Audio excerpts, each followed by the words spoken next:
ಗುರುರ್ಬ್ರಹ್ಮ ಗುರುರ್ವಿಷ್ಣು ಗುರುರ್ದೇವೋ ಮಹೇಶ್ವರಃ ಗುರು ಸಾಕ್ಷಾತ್ ಪರಬ್ರಹ್ಮ ತಸ್ಮೈ ಶ್ರೀ ಗುರವೇ ನಮಃ. ಧ್ಯಾನ ಮೂಲ ಗುರುಮೂರ್ತಿ ಪೂಜ್ಯ ಮೂಲ ಗುರುಪಾದ ಮಂತ್ರ ಮೂಲ ಗುರುವಾಕ್ಯ ಮುಕ್ತಿ ಮೂಲ ಗುರುಕೃಪಾ. ಶ್ರೋತ್ರಿಯ ಬ್ರಹ್ಮನಿಷ್ಠ ಸದ್ಗುರು ಬಸವಾನಂದರ ಪಾದ ಕಮಲಗಳಿಗೂ ಅವರ ಪ್ರತಿರೂಪದಂತಹ ನಿಜಗುಣಪ್ಪನವರ ಪಾದ ಕಮಲಗಳಿಗೂ ನನ್ನ ದೀರ್ಘದಂಡ ಪ್ರಣಾಮಗಳನ್ನು ಸಲ್ಲಿಸುತ್ತಾ, ಸದ್ಗುರು ಮಾರ್ತಂಡ ಸಾಬಾಯಿ ಸದ್ಗುರುಗಳ ಪಾದ ಕಮಲಗಳಿಗೂ ಹಾಗೂ ರಾಯಪ್ಪ ಸದ್ಗುರುಗಳ ಪಾದ ಕಮಲಗಳಿಗೂ ನನ್ನ ದೀರ್ಘದಂಡ ಪ್ರಣಾಮಗಳನ್ನು ಸಲ್ಲಿಸುತ್ತಾ, ಗುರು ಸ್ವರೂಪರಾದಂಥ ನನ್ನ ಪತಿದೇವರಿಗೂ ಕೂಡ ನನ್ನ ದೀರ್ಘದಂಡ ಪ್ರಣಾಮಗಳನ್ನು ಸಲ್ಲಿಸುತ್ತಾ, ಮನದಲ್ಲಿ ಸ್ಮರಿಸಿಕೊಳ್ಳುತ್ತಾ, ತಮ್ಮೆಲ್ಲರಿಗೂ ವಂದಿಸುತ್ತಾ ಇವತ್ತಿನ ಕೈವಲ್ಯ ಪದ್ಧತಿ ನಿಜಗುಣ ರಚಿಸಿದಂಥ ಕೈವಲ್ಯ ಪದ್ಧತಿಗಳ ಜ್ಞಾನ ಪ್ರತಿಪಾದನಾ ಸ್ಥಳದ ಇವತ್ತಿನ ಆಧಾರದ ವಿಷಯ 15ನೆಯ ಒಂದು ಪದವನ್ನು ನಾವು ನೋಡ್ಬೇಕಾಗ್ತದೆ. ಪದ್ಯ ಸದ್ಗುರುನಾಥ ಇಲ್ಲಿ ಏನು ಹೇಳುತ್ತಾನ ನಾವು ಅರ್ಥ ಮಾಡ್ಕೋಬೇಕು. ಫಸ್ಟ್, ಅರಿವು ನೀನೆಂದು ಸದ್ಗುರು ಪೇಳಿ ತಿಳಿವನೇ ಜಾಣರ ದೇವ. ಅರಿವಿನೊಳ ಅನ್ಯ ಕಲ್ಪನೆಗಳನ್ನು ಉಳಿವನೇ ಜಾಣರ ದೇವ. ಆ ಪರಮಾತ್ಮನ ಸ್ವರೂಪ ನೀನಿದ್ದೀಯ ಅಂತ ಯಾವಾಗ ಅರಿವಿನ ಸ್ವರೂಪನೇ ನೀನು, ಪರಮಾತ್ಮನ ಸ್ವರೂಪನೇ ನೀನಿದೆಯ ಅಂತ ಸದ್ಗುರು ಹೇಳ್ತಾನೆ. ಸದ್ಗುರು ಹೇಳಿದಂಥ ವಿಚಾರವನ್ನು ಯಾರು ತಿಳ್ಕೊಂಡು ಆ ಪ್ರಕಾರ ನಡ್ಕೊಳ್ತಾರೆ ಅವ್ರಿಗೆ ಜಾಣರ ದೇವ ಅಂತ ಹೇಳ್ತಾರೆ. ಅಲ್ಲಿ ಅನಾತ್ಮವಾಗಿರುವಂಥ ವಸ್ತುಗಳನ್ನೆಲ್ಲ ಬಿಟ್ಟು ಬಿಡುವಂಥದ್ದು. ಅಂದ್ರೆ ಅರಿವಿನೊಳ ಅನ್ಯ ಕಲ್ಪನೆಗಳನ್ನು ಉಳಿವನೇ ಜಾಣರ ದೇವ.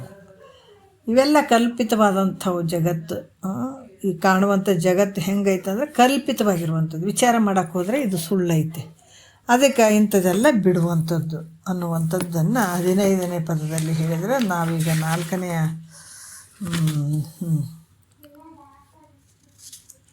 ನಾವು ಇವಾಗ 4ನೇ ಒಂದು ನುಡಿಯನ್ನು ನೋಡೋಣ. ಇವಾಗ ಮುಂದಿನ ಒಂದು ಪದದಲ್ಲಿ ಹೇಳ್ತಾರೆ, ಹಿಂದಿನ ವಿಚಾರದಲ್ಲಿ ಜಗತ್ತಿಗೆ ಕಾರಣವಾದಂಥ ತತ್ಪದಾರ್ಥದ ಒಂದು ವಿಚಾರವನ್ನು ಹೇಳಿ ಅರಿವಿನ ಸ್ವರೂಪವನ್ನು ಹೇಳಿದರು. ಯಾಕಂದರೆ ಜಗತ್ತಿಗೆ ಮೂಲ ಕಾರಣ ಆಗಿರುವಂಥದ್ದು ಯಾವುದು? ನಿನ್ನ ಸ್ವರೂಪನೇ ಅಂತಲೇ ಹೇಳಿದರು ಅವರು. ಅರಿವೇ ನೋಡ್ರಿ, ಜಗತ್ ಕಾರಣವಾದ ತತ್ಪದಾರ್ಥದ ವಿಚಾರವನ್ನು, ಅರಿವಿನ ಸ್ವರೂಪವನ್ನು ಹಿಂದಿನ ವಿಚಾರದಲ್ಲಿ ತಿಳಿಸಿ ಈಗ ಪದಾರ್ಥದ ರೂಪ ದೇಹದಲ್ಲಿರುವಂಥ ಅರಿವನ್ನು ತಿಳಿಸ್ತಾರೆ ಅವರು. ಏನು ಹೇಳ್ತಾರೆ 4ನೇ ನುಡಿಯಲ್ಲಿ?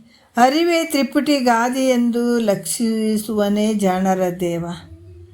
ಅರಿವನು ತನ್ನ ಕಣ್ಣೊಳು ಕುರು ಹಿಡಿಯುವನೇ ಜಾಣರ ದೇವ. ಅರಿವೇ ವಿಷಯ ಫಲ ರೂಪೆಂದು ನೋಡ್ಪನೆ ಜಾಣರ ದೇವ. ಅರಿವೇ ಸತ್ಕ್ರಿಯೆಗಳಿಗೆ ಹಸುವೆಂದು ಬಿಡದವನೇ ಜಾಣರ ದೇವ. ನೋಡ್ರಿ, ಅರಿವೇ ಅಂದ್ರೇನು?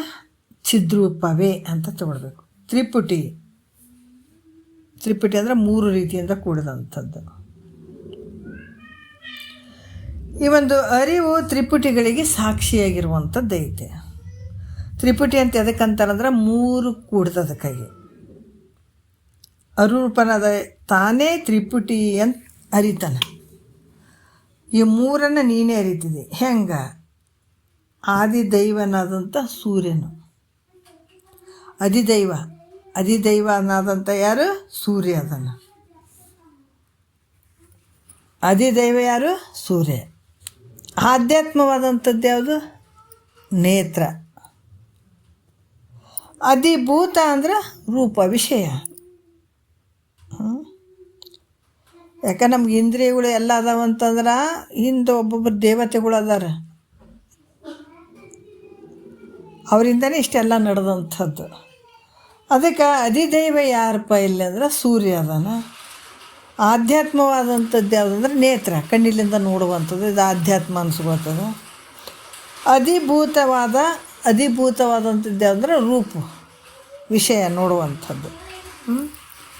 ಅದಕ್ಕೆ ಈ ಮೂರರ ಗುಂಪಿಗೆ ತ್ರಿಪುಟಿ ಅಂತಾರೆ. ಮೂರರ ಗುಂಪಿಗೆ ಏನು ಹೇಳ್ತಾರೆ?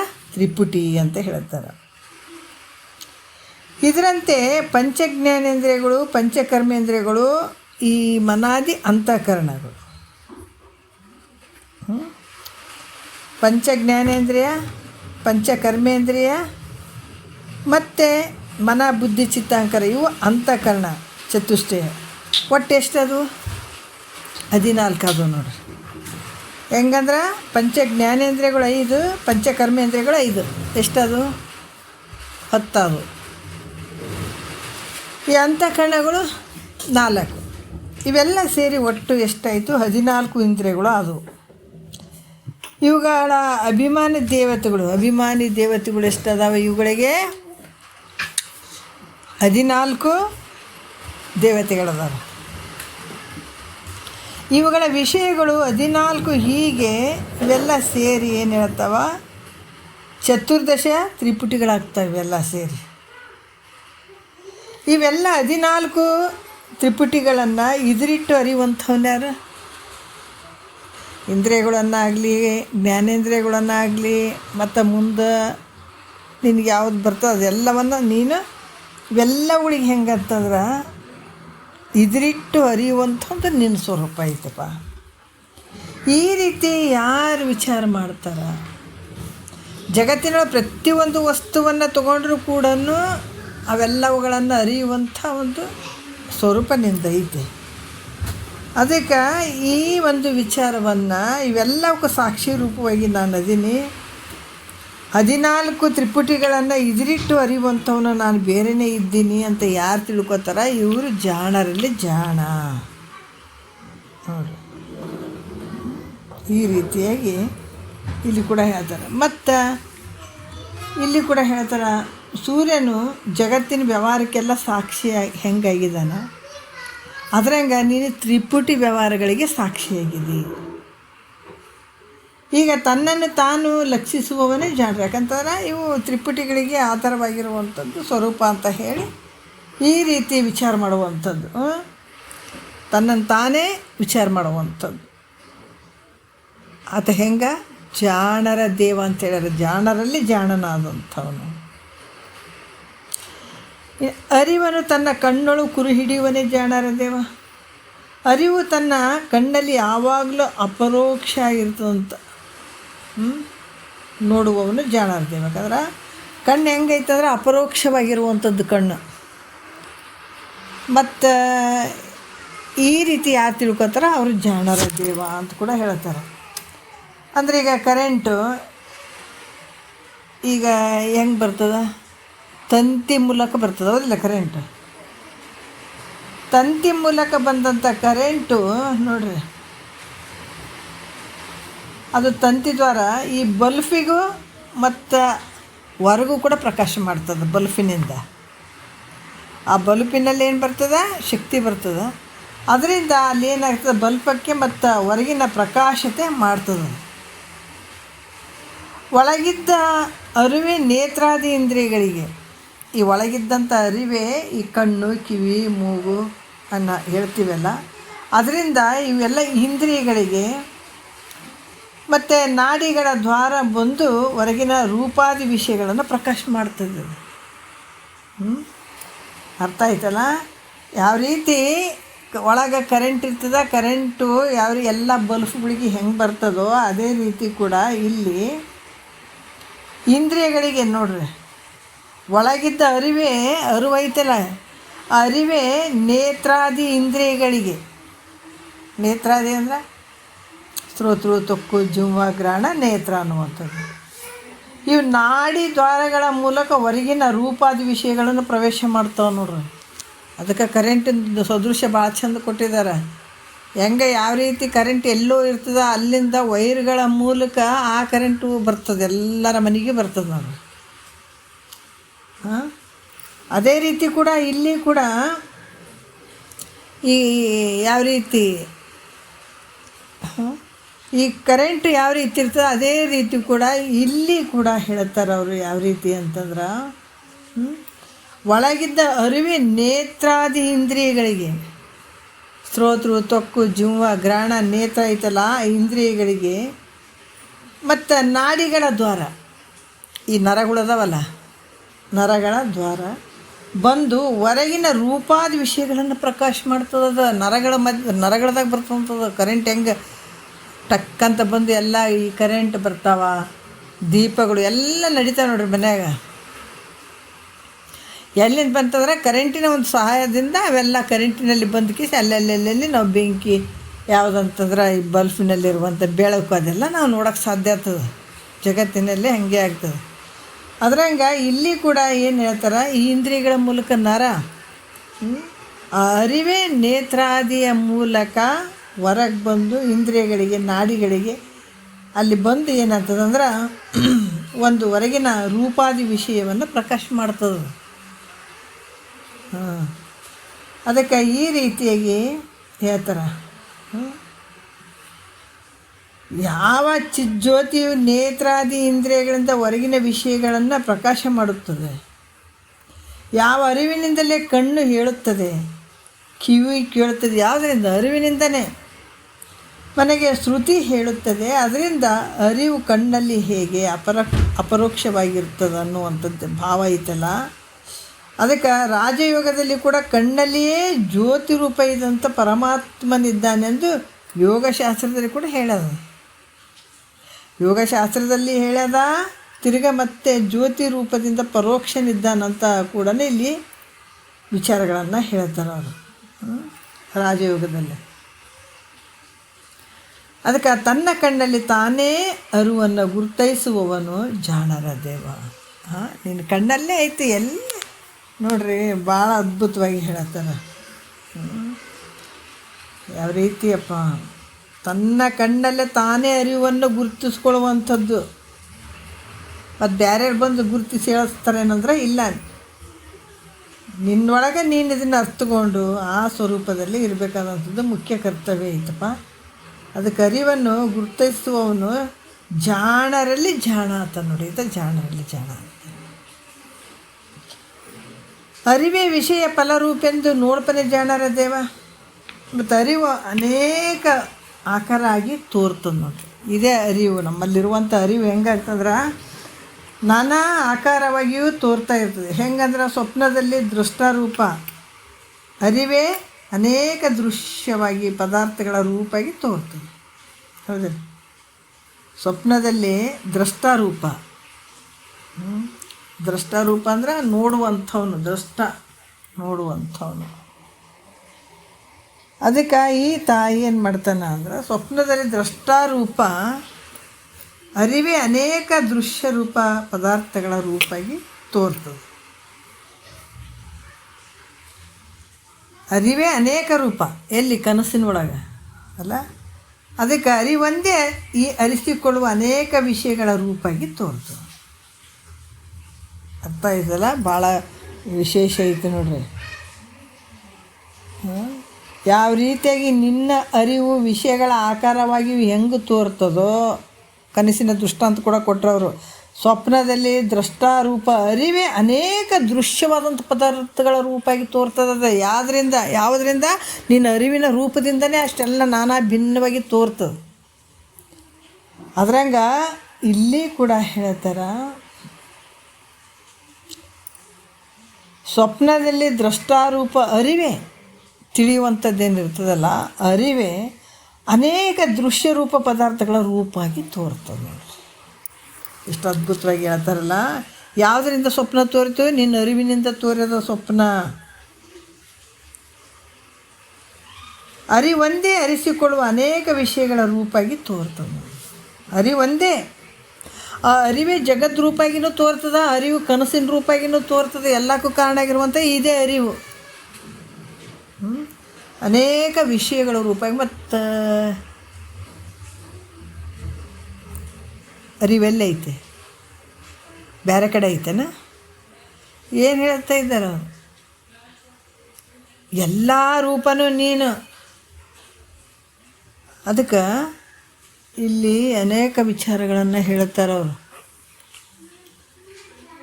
ಎಲ್ಲ ವಿಷಯಗಳ ಕನಸಿನಲ್ಲಿ ಏನೇನು ದೃಶ್ಯವಾದಂಥ ಪ್ರಪಂಚ ತೋರ್ತದ ಅವೆಲ್ಲ ನಿನ್ನ ರೂಪಾಗೆ ತೋರ್ತವ. ಎದರಿಂದ ತೋರಕತ್ತವ? ಅರಿವಿನಿಂದ ತೋರಕತ್ತವವು. ಅರಿವಿನಿಂದಲೇ ಅರಿಸಿಕೊಳ್ಳುವ ಅನೇಕ ವಿಷಯಗಳನ್ನು ಅರಿವಿನಲ್ಲೇ ಕಲ್ಪಿತಗಳಾಗಿದ್ದಾವ. ಹೆಂಗೆ ನೀರಿನೊಳಗೆ ಸಮುದ್ರದೊಳಗೆ ತೆರೆ ನೊರೆಗಳು ಹೆಂಗೆ ಕಲ್ಪಿತ ಆಗಿದ್ದಾವ, ಅದರಂಗೆ ನಿನ್ನಲ್ಲಿ ತೋರಿದಂಥ ಈ ಜಗತ್ತು ವ್ಯವಹಾರ ಇವೆಲ್ಲ ಕಲ್ಪಿತ ಆಗಿದ್ದಾವ. ತಿಳ್ಕೊಂಬಿಡ್ಬೇಕು, ಇವೆಲ್ಲ ಸುಳ್ಳು. ಅಧಿಷ್ಠಾನವಾದ ಹಗ್ಗ ಒಂದೇ ಸರ್ಪದಂಡ, ಮಾಲಾದಿ ಅನೇಕ ತೋರಿದಂತೆ. ಈಗ ಹಗ್ಗ ಬಿದ್ದಂದ್ರೆ ಎಲ್ಲರಿಗೂ ಸರ್ಪ ಅಂತ ತೋರ್ತದನ? ಒಬ್ಬರಿಗೆ ಸರ್ಪ ಆಗಿ ತೋರ್ತದ, ಒಬ್ಬರಿಗೆ ಆರ ಥರ ತೋರ್ತದ, ಒಬ್ಬರಿಗೆ ಹಗ್ಗ ಥರ ತೋರ್ದಂಗೆ ಆಗ್ತದ. ನಾನಾ ರೀತಿಯಿಂದ ತೋರ್ತದ. ಯಾವ ರೀತಿ? ಒಬ್ಬರಿಗೆ ಸರ್ಪ ಹಗ್ಗ ಒಂದೇ ಇರೋದು. ಹಗ್ಗದಾಗ ಏನೇನು ಮಾಡಕತ್ತಂತ ಕಲ್ಪನೆ? ಸರ್ಪದಂಗೆ ತೋರ್ಯದ, ಮತ್ತು ದಂಡದಂಗೆ ತೋರ್ಯದ. ದಂಡ ಅಂದ್ರೆ ಒಂದು ಕೋಲಿನ ಥರ, ಮತ್ತು ಆರ ಥರ ತೋರ್ತದ. ಅನೇಕ ರೂಪಾಯಿಗೆ ತೋರ್ತದೆ. ಒಬ್ಬೊಬ್ರಿಗೆ ಒಂದೊಂದು ಥರ ತೋರ್ತದೆ. ಆದ್ರೆ ದ್ರಷ್ಟ ಅಧಿಷ್ಠಾನ ರೂಪ ಅರಿವೇ ಅನೇಕ ವಿಷಯಗಳ ಆಕಾರವಾಯಿತು ನೋಡ್ರಿ. ಅದು ಯಾವುದ್ರಾಗ ಅಷ್ಟೆಲ್ಲ ರೂಪಾಗಿ ತೋರ್ತಪ್ಪ ಅಂದ್ರೆ, ಹಗ್ಗ ಇರುವಂಥದ್ದು ಒಂದೇ ಹಗ್ಗದಲ್ಲಿ ಅನೇಕ ರೂಪಾಗಿ ತೋರ್ತದೆ. ಸರ್ಪ ತೋರ್ದಂಗೆ ಆಯ್ತು, ದಂಡಾಕೃತಿಯಾಗಿ ತೋರ್ದಂಗೆ ಆಯಿತು, ಮತ್ತು ಮಾಲಾದಿಯಾಗಿ ತೋರ್ತು, ಅನೇಕ ತೋರಿದಂಗೆ ದ್ರಷ್ಟ ಅಧಿಷ್ಠಾನ ರೂಪ. ದ್ರಷ್ಟ ಅಂತಂದ್ರೆ ನೀನು ನೋಡುವಂಥ ಅಧಿಷ್ಠಾನ ರೂಪ ಅರಿವೆ. ಎಲ್ಲಕ್ಕೂ ಆಧಾರವಾಗಿರುವಂಥದ್ದು ಯಾವುದಪ್ಪ ಅಂದ್ರೆ ಅಧಿಷ್ಠಾನ ರೂಪ ಅಂತ ಅರಿವೆ ಅನೇಕ ವಿಷಯಗಳ ಆಕಾರವಾಗಿ ತೋರ್ತದೆ ನೋಡಿ. ಹಗ್ಗ ಒಂದೇ ಹಾವಾಗಿ ಕಂಡಿತು, ದಂಡಾಗಿ ಕಂಡಿತು, ಮಾಲಾದಿಯಾಗಿ ಕಂಡಿತು. ಯಾವುದು ಇರೋದು? ಹಗ್ಗ ಒಂದೇ. ಅದ್ರಂಗೆ ನಿನ್ನ ಅರಿವಿನ ಸ್ವರೂಪದಲ್ಲಿ ವಿಷಯಗಳು ಭಿನ್ನ ಭಿನ್ನವಾಗಿ ಆಕಾರವಾಗಿ ತೋರ್ತಾವೆ. ಅದಕ್ಕೆ ಯಾವ ರೀತಿ? ಅದರಿಂದ ದೃಶ್ಯವಾಗಿ ಹೊರಗೆ ಏನೇನು ಕಂಡ್ರೂ ಕೂಡ ಭಾಳ ಸೂಕ್ಷ್ಮದ ವಿಚಾರಗಳಿವು. ದೃಶ್ಯವಾಗಿ ಏನೇನು ಹೊರಗೆಲ್ಲ ಏನೇನು ಕಂಡ್ರೂ ಕೂಡ ಅದೆಲ್ಲ ಹೆಂಗದಾವವು? ಅರಿವಿನಿಂದನೇ ಕಲ್ಪಿತದವವು. ಅರ್ಥ ಆಯ್ತಲ್ಲ? ಹೆಂಗೆ ಹಗ್ಗದಲ್ಲಿ ಹಾವು, ದಂಡ, ಮಾಲದಿ ಹೆಂಗೆ ಕಂಡಿತು ವಿಚಾರ ಮಾಡಿದ್ರೆ ಅವು ಸತ್ಯ ಅದಾವೇನೋ? ಇಲ್ಲ, ಅದು ಹಗ್ಗದಲ್ಲಿ ಕಲ್ಪಿತ ಆದಂಗಾಗಿದ್ದಾವೆ. ಅದ್ರಂಗೆ ಈ ಜಗತ್ತಿನ ಒಳಗೆ ಕೂಡ ಏನೇನು ತೋರ್ತಾವೆಲ್ಲ ನಿನ್ನ ಅಧಿಷ್ಠಾನ ರೂಪವಾದಂಥ ಅರಿವು ಐತಲ್ಲ, ಅರಿವಿನಲ್ಲಿ ಇವೆಲ್ಲ ಕಲ್ಪಿತ ಆಗಿದ್ದಾವ. ವಿಚಾರ ಮಾಡಿದ್ರೆ ಸುಳ್ಳದಾವ. ಮತ್ತು ಎಲ್ಲಿ ತೋರ್ತವೆ ಇವು? ಕನಸು ಎಲ್ಲಿ ಬೇರೆ ಕಡೆ ತೋರ್ಯದೇನು? ಕನಸು ಬೇರೆ ಕಡೆ ತೋರ್ಯದಂದ್ರೆ ನಾವು ಒಪ್ಕೊಳ್ಳೋಣ, ಹೌದಲ್ಲ? ಕನಸು ಎಲ್ಲಿ ತೋರಿತು? ಕನಸು ನಿನ್ನೊಳಗೆ ತೋರ್ಯದ. ಕನಸು ಎಲ್ಲಿ ಲಯ ಆಯಿತು? ನಿನ್ನೊಳಗೆ ಲಯ ಆಗ್ಯದ ಅಲ್ಲ? ಕನಸು ನಿನ್ನಲ್ಲೇ ತೋರಿತು, ನಿನ್ನಲ್ಲೇ ಲಯ ಆಯಿತು. ಸಮುದ್ರದ ತೆರೆ ನೊರೆಗಳು ಎಲ್ಲಿ ತೋರಿದವು? ಸಮುದ್ರದಲ್ಲೇ ತೋರ್ಯಾವ, ಮತ್ತು ಸಮುದ್ರದಲ್ಲೇ ಲಯ ಆಗ್ತಾವ. ಅದ್ರಂಗೆ ಇಲ್ಲಿ ಕೂಡ ಏನಾಗ್ತಾವ? ಅರಿವಿನಿಂದಲೇ ತೋರಿದವ, ಆದರೆ ಎಲ್ಲಿ ಲಯ ಆಗ್ತಾವ? ಅಲ್ಲೇ ಲಯ ಆಗ್ತಾವ, ಅರಿವಿನಲ್ಲೇ ಲಯ ಆಗ್ತಾವ. ಇದೆಲ್ಲ ಅರು ಸ್ವರೂಪನಾದ. ಇದೆಲ್ಲ ಹೆಂಗದ? ಅರು ಸ್ವರೂಪವಾಗಿದೆ ಅಂತ ನೀನು ನಿಶ್ಚಯವಾಗಿ ತಿಳಿಯುವಂಥವನಾಗು. ಹಿಂಗೆ ತಿಳ್ಕೊಂಡು ಅಂದ್ರೆ ಜಾಣರಲ್ಲಿ ಜಾಣ. ನೋಡ್ರಿ ಎಷ್ಟು ಅದ್ಭುತವಾಗಿ ಹೇಳ್ತಾರಲ್ಲ. ಅರಿವು ಅನ್ನೋಂಥದ್ದು ಹೆಂಗೈತಿ ನೋಡ್ರಿ. ಅದಕ್ಕೆ ಜಾಗ್ರ ಸ್ವಪ್ನ ಸುಸುಪ್ತಿ. ಜಾಗ್ರದಲ್ಲೂ ನೀನು ಅರಿವಿನಿಂದನೇ ನೋಡ್ತಿದ್ದಿ, ಸ್ವಪ್ನದಲ್ಲೂ ಅರಿವೇ ಇರ್ತದ, ಸುಸುಪ್ತಿಯಲ್ಲಿ ಕೂಡ ಅರಿವೇ ಇರ್ತದೆ. ಇವೆಲ್ಲ ಅರಿವಿನ ಆಧಾರದಲ್ಲಿ ಇವೆಲ್ಲ ನಡೀತಾವ. ಜಾಗ್ರದಲ್ಲಿ ಹೆಂಡತಿ ಮಕ್ಕಳು ಸಂಸಾರ ಹುಟ್ಟಿದಂಗಾಯ್ತು, ಸತ್ತಂಗಾಯ್ತು, ಅದಾಯ್ತು ಇದಾಯ್ತು ಅಂತ ಎಲ್ಲ ಗದ್ದಲಕ್ಕೆ ಹಾಕೊಂಡು ಕೊಡ್ತೀವಿ. ಯಾವ ಆಧಾರದ ಮೇಲೆ ನಡೆದದ? ಅರಿವಿನ ಆಧಾರದ ಮೇಲೆ ನಡೆದಿದೆಲ್ಲ ಅಲ್ಲ. ಸ್ವಪ್ನದಲ್ಲೇ ನಿನ್ನ ಅರಿವಿನ ಸ್ವರೂಪನೇ ಅದಲ್ಲಿ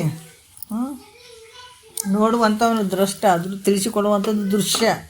ಎಲ್ಲ ನಿನ್ನಲ್ಲೇ ಕಲ್ಪಿತ ಆಗ್ಯದ, ನಿನ್ನಲ್ಲೇ ತೋರ್ತದೆ, ನಿನ್ನಲ್ಲೇ ಲಯ ಆಗ್ತದೆ. ಈ ರೀತಿ ಯಾರು ಗುರು ಹೇಳಿದ್ದನ್ನು ಕೇಳಿ ಅದು ನಿಶ್ಚಯವಾಗಿ ತಿಳ್ಕೊತಾನೋ ಆತಗೆ ಜಾಣರಲ್ಲಿ ಜಾಣ ಅಂತ ಹೇಳ್ತಾರೆ ಇದು ಮಹಾತ್ಮರು. ಅದಕ್ಕೆ ಶಾಂತರಸೆಂದು ಬಣ್ಣಿಸುವ ವರ್ತನವನು ಅಂತ ಹೇಳಿದಾರ. ಅಜ್ಞಾನಿಗಳು ನೋಡ್ರಿ, ಬೇಕಾದ ಜಗತ್ತೇ ಬೆನ್ನು ಚಪ್ಪರಿಸಲಿ, ಅಜ್ಞಾನಿಗಳು ಬೇಕಾಗಿಲ್ಲ. ಒಬ್ಬ ತಿಳಿದಂಥ ಒಬ್ಬ ಜ್ಞಾನಿ ಏನು ಜೀವನ ಮಾಡ್ತಾನಪ್ಪ, ಸಾರ್ಥಕ ಆಯ್ತು ಹುಟ್ಟಿ ಬಂದದಕ್ಕೆ ಈ ಭೂಮಿಗೆ, ಹಿಂಗಿರಬೇಕು ಅಂತ ಅವ್ರು ಯಾವಾಗ ನಿನ್ನ ಬೆನ್ನು ಚಪ್ಪರಿಸ್ತಾರ ನೀ ಗೆದ್ದೆ ಅನ್ಬೇಕು. ಅದಕ್ಕೆ ಶಾಂತ ರೊಸೆದಂದು ಬಣ್ಣಿಸುವ ವರ್ತನವನು ಅಂತ ಹೇಳಿದ್ರು. ಶಾಂತರು ಯಾರಂದ್ರೆ ಮಹಾತ್ಮರೇ ಜಗತ್ತಿನ ಒಳಗೆ, ಅವ್ರನ್ನ ಬಿಟ್ಟರೆ ಬೇರೆ ಯಾರೂ ಇಲ್ಲ. ಅದಕ್ಕೆ ಭಾಳ ರೊಕ್ಕ ಗಳಿಸಿದ್ರು ಏನು ಶಾಂತ ಐತ್ರಿ, ಅವೆಲ್ಲ ಶಾಂತಪ ಅಂತ ಇರಂಗಿಲ್ಲ, ಅವೆಲ್ಲ ಒಳಗೆಲ್ಲ ಇರ್ತಾವೆ ಗದ್ದಲುಗಳು. ಅದಕ್ಕೆ ಇಲ್ಲಿ ಶಾಂತರು ಯಾರು ಅಂದರೆ ತನ್ನನ್ನು ತಾನು ತಿಳ್ಕೊಂಡು, ಮತ್ತು ಶಾಂತರಂದ್ಗಳೇ ಮತ್ತು ಜ್ಞಾನಿಗಳು ಮತ್ತು ಮಾತಾಡ್ತಾರಲ್ರಿ, ಅವರು ವ್ಯವಹಾರ ಮಾಡ್ತಾರಲ್ರಿ, ಅವರು ಜಗಳ ಆಡ್ತಾರಲ್ರಿ, ಅವರು ಜೋರಾಗಿ ಮಾತಾಡ್ತಾರಲ್ರಿ, ಅವರು ಬೈತಾರಲ್ರಿ, ಅವ್ರು ಶಾಂತರಿ ಅಲ್ರಿ ಅಂತ ಹಂಗೆ ತಿಳ್ಕೊಳಂಗಿಲ್ಲ. ಮತ್ತು ಯಾಕಂತಂದ್ರೆ ಮೂಲ ವಸ್ತುವನ್ನು ತಿಳ್ಕೊಂಡು ಶಾಂತ ಆಗಿಬಿಟ್ಟಿರ್ತಾನೆ. ಸುಮ್ಮನೆ ಮ್ಯಾಲೆ ಹಿಂಗೆ ಚಾರು ಚೂರು ತೋರಿದಂಗೆ ಆಗ್ತದೆ ಅಷ್ಟೇ ಹೊರತಾಗಿ ನಿಜವಾದ ವ್ಯವಹಾರ ಆತನ ಬಲ್ಲಿಲ್ಲ. ತಿಳಿದಂಥ ಜ್ಞಾನಿ ಬಲಿ ಹೆಂಗೆ ವ್ಯವಹಾರ ಇರ್ತಂದ್ರೆ ಸುಟ್ಟು ಬಟ್ಟೆ ಹೆಂಗೆ, ಬಿಟ್ಟ ಪೊರೆ ಹೆಂಗೆ, ಹಾವು ಬಿಟ್ಟಂಥ ಪೊರೆ ಹೆಂಗಿರ್ತದೆ ಹಂಗಿರ್ತಾನತ. ಈ ರೀತಿಯಾಗಿ ಸದ್ಗುರು ಹೇಳಿದಾಗ ಯಾರು ಸ್ವರೂಪ ಈ ಜಗತ್ತು ಏನು ದೃಶ್ಯವಾಗಿ ಕಾಣ್ತದೆ ಎಲ್ಲ ನಿನ್ನ ಅರಿವಿನಲ್ಲಿ ಕಲ್ಪಿತಾಗಿ ತೋರ್ತದ, ಅದಕ್ಕೆ ವಿಚಾರ ಮಾಡಿದರೆ ಇದು ಸುಳ್ಳು ಐತಪ್ಪ ಅಂತ ಮಹಾತ್ಮರು ಹೇಳ್ತಾರಲ್ಲ. ಇದನ್ನು ಮಹಾತ್ಮರು ಹೇಳಿದ್ದನ್ನು ಕೇಳಿಕೊಂಡು ಅದೇ ರೂಪವಾಗಿ ನಡ್ಕೊಂಡು ಅದೇ ನಿಶ್ಚಯ ಭಾವ ಮಾಡ್ಕೊಳ್ತಾರೆ. ಯಾರು ಮಾಡ್ಕೋತಾರ ಅವರು ಜಾಣರಲ್ಲಿ ಜಾಣ, ಹಿಂಗೆ ತಿಳ್ಕೊಬೇಕು. ಮತ್ತೇನು ಹೇಳ್ತಾರೆ, ಅರಿವೇ ವಿಷಯ ಫಲರೂಪೆಂದು ನೋಡ್ಪನೆ ಜಾಣರ ದೇವ. ಮತ್ತೇನು ಹೇಳ್ತಾ ಇದ್ದಾರ,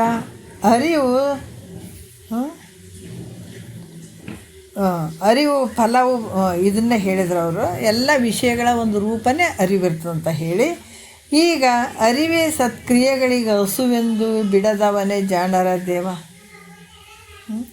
ಈ ಅರಿವು ಅಂದರೆ ಇದು ಜ್ಞಾನ. ಸತ್ಕ್ರಿಯೆಗಳಂತಂದರೆ ಅದು ವೇದದಲ್ಲಿ ಹೇಳಿದಂಥ ಸಕಲ ಕರ್ಮಗಳಿಗೆ, ವೇದೋಕ್ತ ಸಕಲ ಕರ್ಮಗಳಿಗೆ ಇದು ಹೆಂಗೈತಂದ್ರೆ ಪ್ರಾಣವಾಗಿದೆ ಎಂದು ಬಿಡದೆ ಯಾರು ಇದನ್ನು ಗ್ರಹಿಸ್ತಾರ ಅವರು ಜಾಣರಲ್ಲಿ ಜಾಣ.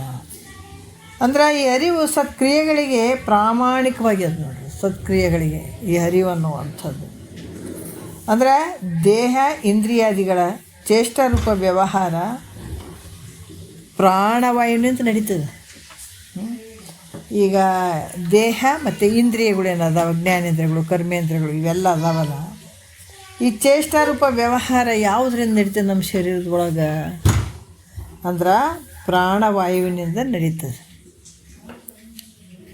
ಅದಕ್ಕೆ ಯಾವತ್ತು ವೇದೋಕ್ತ ವಿಧಿರೂಪ ನಿತ್ಯ ನೈಮಿತ್ತಿಕಾದಿ ಕರ್ಮಗಳು ಅರಿವಿನಿಂದ ನಡೀತವೆ. ಯಾಕಂತಾರೆ ಇವೇನೇನು ವೇದದಲ್ಲಿ ಹೇಳಿದಂಥ ವಿಧಿರೂಪ ನಿತ್ಯ ನೈಮಿತ್ತಿಕಾದಿ, ನಿತ್ಯ ನೈಮಿತ್ತಿಕ ಪ್ರಾಯಶ್ಚಿತ್ತ ಇಲ್ಲೇನು ಬರ್ತಾವಲ್ಲ ಇವೆಲ್ಲ ಕರ್ಮಗಳು ಎದರಿಂದ ನಡೀತಾವಂದ್ರೆ ಅರಿವಿನಿಂದಲೇ ನಡೆದಾವ. ಇವನು ಕೂಡ ಅದರ ಆಶ್ರಯದ ಮೇಲೆ ನಡೆದಂಥದ್ದು ಇದು ಕೂಡ. ಅದರಿಂದ ಕರ್ಮಗಳಿಗೆ ಅರಿವು ಅಸುರೂಪ ಆಗಿದೆ. ಈ ಕರ್ಮಗಳಿಗೆ ಈ ಪ್ರಾಣವಾಯು ಏನಾಗ್ಯದಪ್ಪ ಅಂದ್ರೆ ಅರಿವು ಅಸುರೂಪ ಆಗಿದೆ. ಇದೇ ಅರಿವೇ ಪ್ರಾಣದ ರೂಪ ಆಗ್ಯದ ಅಂತ ಹೇಳ್ತಾರೆ. ಪ್ರಾಣವಿಲ್ಲದೆ ದೇಹವು ಚಲಿಸದಂತೆ. ಯಾಕಂದ್ರೆ ಪ್ರಾಣ ಇದ್ರೆ ಮಾತ್ರ ದೇಹ ಆ ಕಡೆ ತಿರುಗಾಡ್ತದೆ, ಓಡಾಡ್ತದೆ, ಎಲ್ಲ ಮಾಡ್ತದೆ. ಅದೇ ರೀತಿ ಪ್ರಾಣ ಇಲ್ಲದೇ ಇದ್ದರೆ ದೇಹ ತಿರುಗಾಡ್ತದನ? ಇಲ್ಲಲ್ಲ. ಅದಕ್ಕೆ ಕರ್ಮಗಳನ್ನು ಅರಿಯುವ ಅರಿವು ಇಲ್ಲದೆ ಕರ್ಮಗಳು ನಡೆಯಲಾರವು ನೋಡ್ರಿ. ಅದಕ್ಕೆ ಅದ್ಭುತವಾಗಿ ಹೇಳ್ತಾರೆ. ಯಾಕಂದ್ರೆ ಪ್ರಾಣವಿಲ್ಲದೆ ದೇಹ ಚಲಿಸ್ತದೆ ಅಂತ ತಿರುಗಾಡ್ತದೆ. ಯಾಕಂದ್ರೆ ಎಲ್ಲದಕ್ಕೂ ಪ್ರಾಣವಾಯುವೇ ಮುಖ್ಯ ಕಾರಣ. ಇಂದ್ರಿಯಾದಿಗಳನ್ನು ಚೇಷ್ಟಿಸ್ತದದು. ಅದು ಇರದೇ ಇದ್ರೆ ಶರೀರ ಮುಂದಕ್ಕೆ ಹೋಗ್ತದನ. ಪ್ರಾಣ ಇರಲಿಲ್ಲ ಅಂದ್ರೆ ಒಂದು ಹೆಜ್ಜೆ ಮುಂದಕ್ಕೆ ಇಡಕ್ಕೆ ಬರೋಂಗಿಲ್ಲ.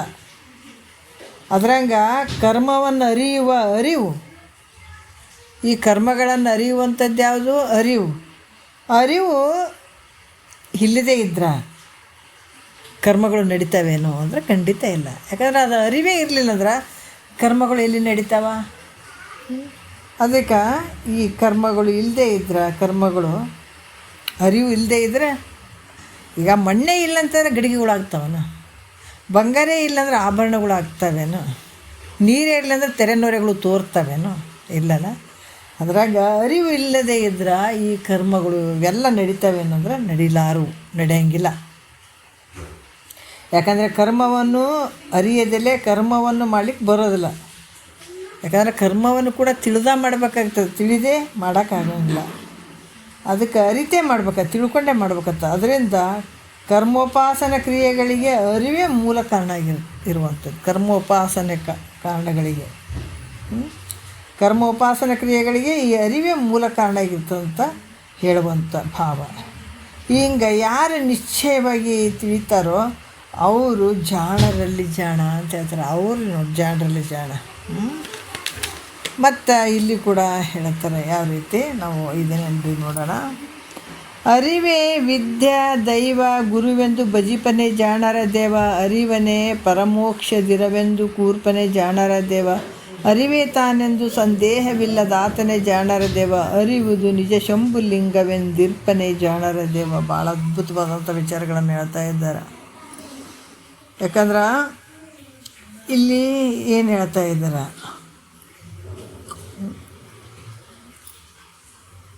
ಅರಿವೇ ವಿದ್ಯಾ ದೈವ ಗುರುವೆಂದು ಯಾರು ಬದಿಸ್ತಾರೋ ಅವರು ಜಾಣರಲ್ಲಿ ಜಾಣ. ನಿನ್ನೊಳಗಡೆ ಇರುವಂಥ ಅರಿವು ಬೇರೆ ಅರಿವಲ್ಲ. ಅದಕ್ಕೆ ಇದು ಬಹಳ ಶ್ರೇಷ್ಠವಾಗಿರುವಂಥದ್ದು ನೋಡ್ರಿ. ಅದಕ್ಕೆ ಈ ಶರೀರದಲ್ಲಿ ಸ್ವಯಂ ಪ್ರಕಾಶ ಸಾಕ್ಷಿ ರೂಪವಾಗಿರುವಂಥವನು ಯಾರದಾರ? ಪ್ರತ್ಯೇಗಾತ್ಮ ಸ್ವರೂಪ. ಭಾಳ ನೋಡ್ರಿ, ಅರಿವೇ ಗುರು. ಬೇರೆ ಬೇರೆ ಕಡೆ ಎಲ್ಲ ಹಾಕ್ತಾರೆ ಸ್ಕೂಲ್ನಲ್ಲಿ. ಏನು ಹೇಳ್ತಾರೆ? ವಿದ್ಯೆ ಉಳ್ಳವನ ಮುಖ ಮುದ್ದು ಬರುವಂತಿತ್ತು, ವಿದ್ಯೆ ಇಲ್ಲದವನ ಮುಖ ಆಳುರ ಹದ್ದಿನಂತಿವುದು ಸರ್ವಜ್ಞ ಅಂತ ಹೇಳಿದ್ದಾರೆ. ಯಾವಾಗ ಇದು ಅರಿವನ್ನು ತಿಳ್ಕೊಂಡಾಗ, ನಿನ್ನಲ್ಲಿರುವಂಥ ಈ ಅರಿವನ್ನು ತಿಳ್ಕೊಂಡಾಗ ಮುಖ ಪಳ ಪಳ ಪಳ ಪಳ ಹೊಳಿತದೆ. ಈ ಅರಿವೇ ತಿಳಿಲಿಲ್ಲ ಅಂದ್ರೆ ಯಾಕಂದರೆ ಯಾವತ್ತೂ ಬೇರೆ ಲೆಕ್ಕದಾಗೆ ತೋರ್ತದೆ. ಅದಕ್ಕೆ ಈ ಶರೀರದಲ್ಲಿ ಸ್ವಯಂ ಪ್ರಕಾಶ ಸಾಕ್ಷಿಯಾಗಿರುವ ಪ್ರತ್ಯೇಕಾತ್ಮ ಸ್ವರೂಪ ಅರಿವೇ, ಇದೇ ಅರಿವು ಸ್ವಯಂ ಪ್ರಕಾಶವಾಗಿರೋದು. ಅದಕ್ಕೆ ದೇವಾನುದೇವತೆಗಳು ಇದೇ ಅರಿವಿನ ಒಂದು ಸ್ವರೂಪದಲ್ಲೇ ಅದಾರ. ಅವರು ಮನುಷ್ಯರನ್ನು ಅರಿವಿನ ಸ್ವರೂಪನೇ, ಪ್ರಾಣಿ ಪಕ್ಷಿಗಳು ಅವನು ಅರಿವಿನ ಸ್ವರೂಪನೇ. ಮತ್ತು ಜಗತ್ತಿನೊಳಗೆ ಎಲ್ಲ ಕಡೆ ತಿರುಗಾಡಿ ಬರೋ ಬಂಗಾರ ಆಭರಣಗಳು ಅದಾವ. ಆಭರಣದ್ದು ಒಂದೇ ಏಕ ಇರುವಂಥದ್ದು ಯಾವುದಪ್ಪ ಅಂದ್ರೆ ಬಂಗಾರ. ಅವ್ರ ಬಂಗಾರ ಬೇರೆ ಆದರೆ ನಮ್ಮ ಬಂಗಾರ ಬೇರೆ ಆದ್ರೆ ಅಂತೀವಿ. ಏನಾದ್ರು ಮಿಕ್ಸ್ ಆದರೆ ಬೇರೆ ಆದಂತೀವಿ. ಆದರೆ ಒರಿಜಿನಲ್ ಇದ್ದಂಥ ಬಂಗಾರ ಇರ್ತದೆ, ಬಿಸ್ಕೆಟ್ ಬಂಗಾರ. ಅದು ಇಲ್ಲಿ ಆದ್ರೆ ಅಷ್ಟೇ ಇರ್ತದೆ, ಬೇರೆ ಎಲ್ಲೂ ಆದರೂ ಕೂಡ ಅದು ಒಂದೇ ಇರೋದು, ಹೌದಲ್ಲ? ಅದ್ರಂಗೆ ಈ ಅರಿವು ಅನ್ನುವಂಥದ್ದು ಸಕಲ ಜೀವರಾಶಿಗಳನ್ನು ತೋರಿದಂಗೆ ಆಗ್ತದಲ್ಲ. ಇರುವಂಥದ್ದು ಏನಂದರೆ ಇದು ಅರಿವು ಒಂದೇ. ಇದೇ ಅರಿವಿಗೆ ಪ್ರತ್ಯೇಗಾತ್ಮನೂ ಅಂದರು, ಪರಮಾತ್ಮನೂ ಅಂದರು, ಪರಬ್ರಹ್ಮ ಸ್ವರೂಪನೂ ಅಂದರು, ಎಲ್ಲಷ್ಟು ಅಂದರೆ ಇದಕ್ಕೆ ಇದೇ ಅರಿವೇ. ಅದಕ್ಕೆ ಇಲ್ಲಿ ಕೂಡ ಸ್ವಯಂ ಪ್ರಕಾಶ ಸಾಕ್ಷಿ ರೂಪವಾಗಿರುವ ಪ್ರತ್ಯೇಗಾತ್ಮ ಸ್ವರೂಪ ಅರಿವೇ ವಿದ್ಯಾ. ಅದೇ ಅರಿವೇ ವಿದ್ಯೆ ಅದ ಅಂದರೆ ವೇದ ರೂಪಾಗಿಯೂ ಐತದ, ಮತ್ತು ದೇವರಾಗಿಯೂ ಗುರುವಾಗಿಯೂ ಇರುವಂಥದ್ದು ಇದೆ. ನಿನ್ನ ಅರಿವು ಹೆಂಗದಪ್ಪ, ಎಷ್ಟು ಅದ್ಭುತ ಹೇಳ್ತಾರೆ ನೋಡ್ರಿ. ವಿದ್ಯೆ ಎಂಥ ವಿದ್ಯೆ ಅದು ಭಾಳಷ್ಟು ಹೇಳ್ತಾರೆ. ಯಾಕಂದ್ರೆ ಸ್ಕೂಲಲ್ಲೆಲ್ಲ ಬರೆದಿರ್ತಾರೆ ನಾವು. ಈ ಜ್ಞಾನ ತಿಳ್ಕೊಂಡಾಗ ಅದಕ್ಕೆ ಇಲ್ಲಿ ಕೂಡ ಹೇಳ್ತಾರೆ ಅರಿವು ಅನ್ನುವಂಥದ್ದು ವಿದ್ಯೆ ಅಂದ್ರೆ ಬ್ರಹ್ಮಜ್ಞಾನ. ಅದು ವಿದ್ಯೆ ಅಂದಾಗ ಮಾಮೂಲಿ ಅಲ್ಲ, ಜ್ಞಾನ. ವಿದ್ಯೆ ಉಳ್ಳವನ ಮುಖ ಮುದ್ದು ಬರುವಂತಿತ್ತು. ಎಂಥ ವಿದ್ಯೆ? ಬ್ರಹ್ಮವಿದ್ಯೆ ಉಳ್ಳಂಥವನ ಮುಖ ಅದು. ಮತ್ತು ಇವು ನಾಲ್ಕು ವಿದ್ಯೆಗಳನ್ನು ಮಾಡ್ಕೊಂಡವ ಜೀವನ ಮಾಡೋಕ್ಕೆ ಬರಂಗಿಲ್ಲ ಇವಕ್ಕೆ. ಅದಕ್ಕೇನು ಹೇಳ್ತಾರೆ, ಅದಕ್ಕೆ ಬ್ರಹ್ಮವಿದ್ಯೆ ಅಂತ ಹೇಳ್ತಾರೆ. ಬ್ರಹ್ಮವಿದ್ಯೆ ಬರೀ ಒಟ್ಟಿಗೆ ಬಟ್ಟಿಗೆ ಮಾಡ್ಕೊಳ್ಳುವಂಥದ್ದು, ಇದು ನತ್ತಿಗೆ ಊಟ ಕೊಡುವಂಥದ್ದು ಅಲ್ಲಿದು. ಈಗ ನಾವು ಹುಡುಗ್ರಿಗೆ ನೋಡ್ರಿ, 4-5 ವರ್ಷದಾಗೆ ನಾವು ಸ್ಕೂಲಿಗೆ ಹಾಕ್ತೀವಿ, 20-25 ವರ್ಷ ತನೂ ಹಿಂದಕ್ಕೆ ತಿರುಗಿ ನೋಡಂಗಿಲ್ಲ, ಬರೀ ಓದೋದೇ ಮತ್ತು ಓದಬಾರ್ದೇನ್ರಿ, ಓದಬೇಕಿಲ್ಲ ಅಂತಿಲ್ಲ. ಆದ್ರೆ ಅದು ಎದಕ್ಕೆ ಸಹಾಯ ಮಾಡ್ತದಪ್ಪ ಅಂತಂದ್ರೆ, ಈ ಶರೀರ ಬೆಳೆಯೋದಕ್ಕೆ, ಉಣೋದಕ್ಕೆ, ತಿನ್ನೋದಕ್ಕೆ, ಇದಕ್ಕೆ ಮಾತ್ರ ಅದು ಹೊಟ್ಟೆ ಬಟ್ಟಿಗೆ ಮಾತ್ರ ಅದು ಹೆಲ್ಪ್ ಮಾಡ್ತದೆ, ಹೌದಲ್ಲ. ಆದ್ರೆ ನತ್ತಿಗೆ ಜ್ಞಾನ ಕೊಡಂಗಿಲ್ಲ ಅದು. ಅದಕ್ಕೆ 4 ಮೊನ್ನೆ ನೋಡ್ರಿ, ಅಲ್ಲಿ ಯಾವುದು ಇಲ್ಲ ಶಿವಮೊಗ್ಗದ ಹತ್ರನೇ ಅಂತ ಅಂದ್ಕೊಂಡೇನೆ, ದಾವಣಗೆರೆ ಹತ್ರ ಗೊತ್ತಿಲ್ಲ, ಬಂತದು. ಮನ್ಯಾಗ ಎಲ್ಲರೂ ಡಾಕ್ಟ್ರು ಏನಾಯ್ತು, ಏನು ವಿಷಯ ಬಂತು, ಎಲ್ಲಷ್ಟು ವಿಷ ತೊಗೊಂಡು ಸತ್ತು ಹೋಗ್ಯದ, ನೇಣು ಹಾಕ್ಕೊಂಡು ಸಾಯ್ತಾವ. ಅದು ವಿದ್ಯೆ ಅಂತಾರೆ ಅನ್ನೋದಕ್ಕೆ. ಅದು ಒಂದು ಜೀವನ, ಒಂದು ಕಷ್ಟ ಹೆಂಗೆ ಬರ್ತದಪ್ಪ, ಬಂದದ್ದನ್ನು ಹೆಂಗೆ ಸ್ವೀಕಾರ ಮಾಡಬೇಕು, ಅದನ್ನು ಯಾವ ರೀತಿ ಫೇಸ್ ಮಾಡಬೇಕು ಅನ್ನುವಂಥದ್ದು, ಆ ಭಾವನೆ ಬರದೇ ಇರುವಂಥದ್ದು, ಅದು ನಿಜವಾದ ವಿದ್ಯೆ ಅಂತಾರೆ. ಬರೇ ವಿದ್ಯೆ ಅಂತಾರೆ, ನಿಜ ವಿದ್ಯೆ ಅನ್ನಂಗಿಲ್ಲ ಅದಕ್ಕೆ. ಅದಕ್ಕೆ ಎಂಥ ವಿದ್ಯೆ ಇರಬೇಕು, ಅದು ಬ್ರಹ್ಮವಿದ್ಯೆ, ಇದು ಬ್ರಹ್ಮವಿದ್ಯೆ. ಅದು ಮಕ್ಕಳಿಗೆಲ್ಲ ನಾವು ಕಲಿಸ್ತೀವಿ ನೋಡ್ರಿ, ಅದು ಬ್ರಹ್ಮವಿದ್ಯೆ. ಅದರಿಂದ ಯಾವುದು ಏನಿಲ್ಲ ನೋಡ್ರಿ, ಒಂದು ಕಷ್ಟ ಬಂತು ಅಂದ್ರೆ ಗಡ ನಡಿಗೆ ಹಂಗೆ ಅವು ಸಾಯ್ತಾವು, ತುಡ್ತಾವೆ, ಅದಕ್ಕೆ ಅಂಜಿ ಆ ಯೋಚನೆಗಳಿಗೆ. ಅದಕ್ಕೆ ಇದು ಹಂಗಲ್ಲ, ಇದು ಬ್ರಹ್ಮಜ್ಞಾನ.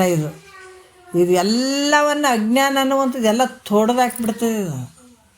ಇದಾಗ ಬರೀ ಆನಂದ ಇರುವಂಥದ್ದು, ಬೇರೆ ಏನು ದುಃಖಕ್ಕೆ ಅವಕಾಶ ಇಲ್ಲ ಇಲ್ಲಿ. ಯಾರು ಇದ್ರ ಒಳಗೆ ಹೊಕ್ಕೋರಿಗೆ ಬ್ರಹ್ಮವಿದ್ಯೆಯನ್ನು ಪಡ್ಕೊಳ್ಬೇಕನ್ನುವಂಥ ಈ ಗುರು ವಾಕ್ಯಗಳನ್ನು ಕೇಳ್ಕೊಂಡು, ಈ ಶ್ರವಣ ಮನನ ಮಾಡ್ಕೊಂಡು ಈ ಭಾಗದಾಗ ಯಾರು ಬರ್ತಾರ ಅವ್ರಿಗೆ ಖಂಡಿತ ಇದು ವ್ಯರ್ಥ ಅಲ್ಲ. ಯಾವುದು ವ್ಯರ್ಥ ಅಂತಂದ್ರೆ, ನಾವೇನು ಬ್ರಹ್ಮವಿದ್ಯೆ ಅಂತ ಕಲಿಸ್ತೀವಲ್ಲ, ಹೇಳ್ತೀವಲ್ಲ, ಮತ್ತು ಅದು ಮಾಡಬಾರ್ದೇನ್ರಿ? ಇಲ್ಲೇ ಬರೋದು ಪ್ರಶ್ನೆ. 20-25 ವರ್ಷದಿಂದ ಅಂಥ ಬ್ರಹ್ಮಜ್ಞಾನವನ್ನು ಪಡೆದು ನೌಕರಿ ಮಾಡಕ್ಕೆ ನಿಂದಿರ್ತಾನಾತ 25 ವರ್ಷಕ್ಕೆ. ಎಷ್ಟು ತನ ಅದು ಗಂಟು ಬಿದ್ದು ಬಿಡ್ತದೆ, 59-60 ವರ್ಷ ತನಕ ಅದು ಗಂಟು ಬೀಳ್ತದೆ ಹಿಂದೆ. ಆ ಮಾಯೆ, ಮಾಯೆ ಅನ್ಬೇಕು ಅದಕ್ಕೆ. ಯಾಕಂದ್ರೆ ಮಾಡಬಾರ್ದಂದ್ರೆ ಮಾಡಬೇಕಿಲ್ಲ ಅಂತಿಲ್ಲ, ಮತ್ತು ಅದನ್ನು ಮಾಡಬೇಕಾಗ್ತದೆ.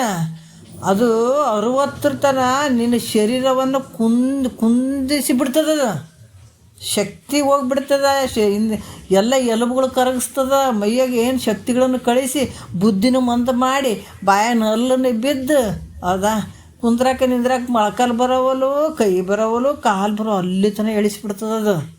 ಅಲ್ಲಿ ತನಕ ತಿರುಗಿ ನೋಡ್ಸಂಗ್ಲಿ ಇದು ಮಾಯೆ ಅನ್ನುವಂಥದ್ದು. ಅದಕ್ಕೆ ಮಹಾತ್ಮರು ಹೇಳ್ತಾರೆ, ಜಾಣ ಅಂತ ಹೇಳ್ತಾರೆ ಅವರು. ಯಾರು ಜಾಣಪ್ಪ ಅಂದ್ರೆ, ನೀನು ಸಂಸಾರನೂ ಮಾಡು, ನಿನಗೇನು ಬ್ಯಾಡ ಅಂದಿಲ್ಲ, ಅದನ್ನು ಓದು, ನೌಕರಿನೂ ಮಾಡು, ಹೆಂಡತಿ ಮಕ್ಕಳನ್ನೂ ಸಾಕು, ರೊಕ್ಕ ರೂಪಾಯಿನೂ ಗಳಿಸು, ದೊಡ್ಡ ಮನೆನೂ ಕಟ್ಟು, ದೊಡ್ಡ ಗಾಡಿಗಳನ್ನೂ ತಗೋ.